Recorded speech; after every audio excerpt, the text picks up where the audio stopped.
নমস্কার, আমি শুভ। আপনারা দেখছেন জিটিভি, দ্রুত হচ্ছে সবার সাথে। দেখুন, এটা আমাদের বিরাট জয়।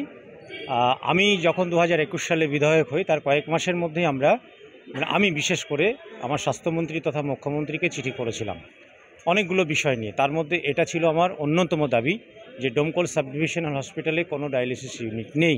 এই মুহূর্তে ডায়ালিসিস পেশেন্টের সংখ্যা অনেক বেশি, যাদের এই পরিষেবা পেতে বহরমপুর বা আরও দূর প্রান্তে যেতে হয়, আর রাস্তাটা অনেক লম্বা। তো তারপরে স্বাস্থ্য বিভাগ আমাকে স্বাস্থ্য ভবনের সঙ্গে যোগাযোগ হয়, তারা আমার সঙ্গে কথা হয় তাদের সঙ্গে।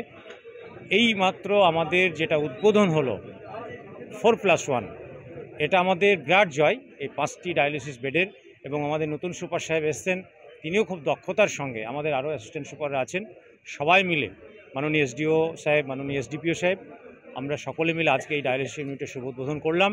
কিন্তু উদ্বোধনের প্রারম্ভে আমি মাননীয় মুখ্যমন্ত্রী তথা স্বাস্থ্যমন্ত্রীকে অনেক অনেক প্রণাম, শুভেচ্ছা, ভালোবাসা এখান থেকে আমি জ্ঞাপন করছি। মঞ্চের বক্তব্যের মধ্যে আপনি যেটা বলছিলেন যে এইটা কিন্তু শুধুমাত্র ডোমকল সুপার স্পেশালিটি হাসপাতাল নয়, শুধু মহকুমার মধ্যেও নয়, এটা কিন্তু আশেপাশের বিধানসভাগুলির যে সমস্ত রোগী তারাও কিন্তু ব্যাপক চাপ করে, আর সেক্ষেত্রে আপনারা পরিষেবাটা দেন। তো আগামী দিনে এই ডায়ালিসিসের ব্যাপারটা নিয়ে কতটা? আমি 10টা বেড চেয়েছিলাম তখন মুখ্যমন্ত্রীর কাছে, আমাদের 5টা বেড স্যাংশন হয়েছে। যদি চাপ হয় তখন আমি সুপার সাহেব মিলে আবার চাইব যে আমাদের এটা বাড়ানো হোক, আর আমার মুখ্যমন্ত্রী চাইলেই দেবেন।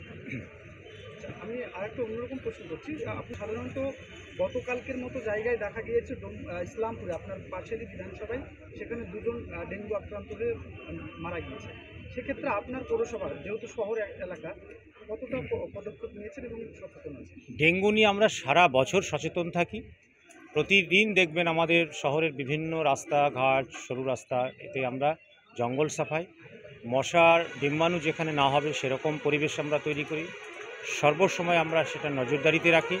চুন, ব্লিচিং এবং বিভিন্ন কীটনাশক আমরা স্প্রে করি। এবং এই মুহূর্তে ডোমকলের সুখবর যে এখানে কোনো ডেঙ্গু আক্রান্ত সেভাবে নেই। 2-1টা যারা হয়েছিল কয়েক সপ্তাহ আগে, সেগুলো আমরা রিকভারি করেছি। এই মুহূর্তে আমাদের ডোমকল মোটামুটিভাবে একটা সেফ জোনে আছে। আগামী দিনে যাতে আরও সেফ জোনে আমরা থাকতে পারি ডেঙ্গু নিয়ে, সে প্রক্রিয়া, সে প্রচেষ্টা আমাদের থাকবে। এবং আমাদের একটা লড়াই সর্বসময় জারি থাকে, যে ডেঙ্গু বিরোধী আন্দোলন। আপনারা এতক্ষণ দেখছিলেন জিটিভি, দ্রুত হচ্ছে সবার সাথে। জিটিভির আরও নতুন নতুন খবরে আপডেট পেতে এক্ষুনি লগ ইন করুন www.gtblivenews.com।